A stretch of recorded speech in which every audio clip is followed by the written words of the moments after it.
അമേരിക്കയുടെ സമ്മർദ്ദങ്ങൾക്കിടയിലും റഷ്യൻ എണ്ണ ഇറക്കുമതിയിൽ ഇന്ത്യയുടെ നിർണായക മുന്നേറ്റം ചർച്ചയാവുകയാണ്. രാജ്യ താൽപര്യങ്ങൾക്കായി ഉറച്ച നിലപാടുമായി നരേന്ദ്രമോദി സർക്കാർ അന്താരാഷ്ട്ര രാഷ്ട്രീയത്തിന്റെ സങ്കീർണതകൾക്കിടയിലും അമേരിക്കയുടെ ശക്തമായ സമ്മർദ്ദങ്ങളെ വകവയ്ക്കാതെ സ്വന്തം രാജ്യത്തിന്റെ ഊർജ്ജ സുരക്ഷയ്ക്കും സാമ്പത്തിക താൽപര്യങ്ങളെയും മുൻനിർത്തി റഷ്യൻ ക്രൂഡ് ഓയിൽ ഇറക്കുമതിയിൽ ഇന്ത്യ ഒരു നിർണായക മുന്നേറ്റം നടത്തുകയാണ്. യുക്രൈൻ യുദ്ധത്തെ തുടർന്ന് റഷ്യയ്ക്കുമേൽ അമേരിക്കയും യൂറോപ്യൻ യൂണിയനും ഉൾപ്പെടെയുള്ള പാശ്ചാത്യ രാജ്യങ്ങൾ കടുത്ത ഉപരോധങ്ങൾ ഏർപ്പെടുത്തിയപ്പോഴും ഇന്ത്യയുടെ നരേന്ദ്രമോദി സർക്കാർ തങ്ങളുടെ താൽപര്യങ്ങളിൽ ഉറച്ചു നിൽക്കുകയാണ്. ഈ നീക്കം ആഗോള എണ്ണ വിപണിയിലും അന്താരാഷ്ട്ര നയതന്ത്ര രംഗത്തും ഇന്ത്യയുടെ സ്വതന്ത്രവും ശക്തവുമായ നിലപാടിനെ അടിവരയിടുന്നുണ്ട്.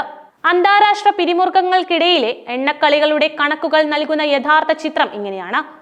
ഏറ്റവും പുതിയ കണക്കുകൾ പ്രകാരം 2025 ജൂണിൽ ഇതുവരെ പ്രതിദിനം ശരാശരി 22 ലക്ഷം ബാരൽ റഷ്യൻ എണ്ണയാണ് ഇന്ത്യ ഇറക്കുമതി ചെയ്തത്. ഈ കണക്ക് അതിശയകരമാണ്.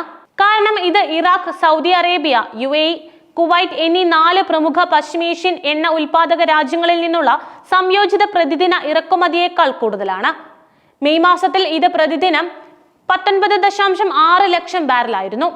ഇത് പരിഗണിക്കുമ്പോൾ റഷ്യൻ എണ്ണ ഇറക്കുമതിയിൽ ഇന്ത്യ വലിയ വർധനവാണ് രേഖപ്പെടുത്തിയിരിക്കുന്നത്.